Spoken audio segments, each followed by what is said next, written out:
Hello दोस्तों, आप देख रहे हैं थैंक्स एफएम और मैं लेकर आ गया हूं एक बहुत ही खूबसूरत और दिल को छू जाने वाली कहानी। यह कहानी एक छोटी लड़की और उसके गुड़िया की है।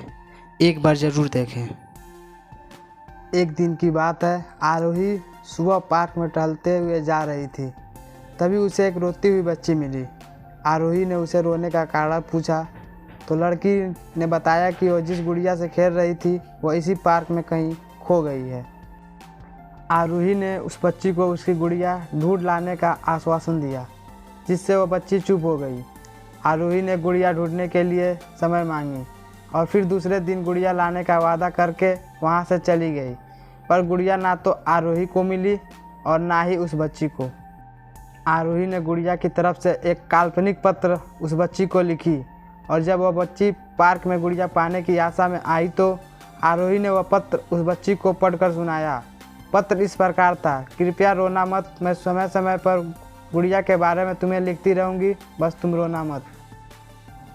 अब आरोही रोज़ उस खोई हुई गुड़िया की तरफ से काल्पनिक पत्र लिखने लगी और लगभग रोज़ ही उस बच्ची को पढ़कर सुनाती, जो कि यात्रा का काल्पनिक वर्णन हुआ करता था। आरोही ने इस काल्पनिक लेकिन रोचक उड़न ने उस बच्ची को रोने नहीं दिया।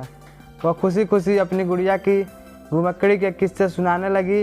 अब वह खुश रहने लगी।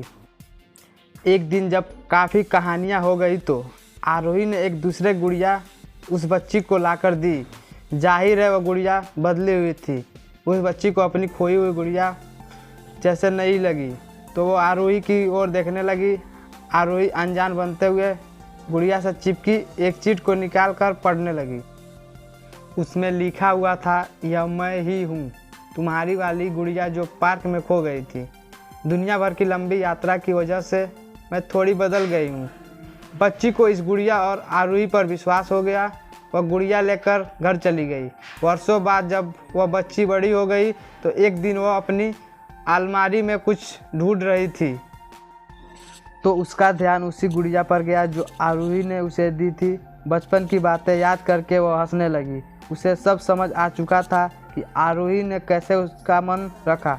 उसे उस गुड़िया पर फिर प्यार आने लगा और उसे बड़े गौर से देखने लगी।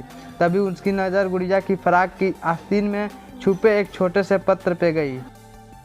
उसने बड़ी व्याकुलता से वह पत्र निकाला और पढ़ने लगी। पत्र में संक्षेप में यह लिखा हुआ था, हर वह चीज़ जिससे तुम प्यार करती हो कभी न कभी तुमसे खो जाएगी और जो तुम्हारे पास होगी वही तुम्हारे लिए सच्चे रूप में बनी होगी। रूप भले ही भिन्न होगा पर प्यार एकदम खालिश होगा। इस कहानी से आपको क्या सीख मिली है कमेंट बॉक्स में ज़रूर बताएं और ऐसे ही कहानी देखने के लिए हमारे चैनल को सब्सक्राइब करें।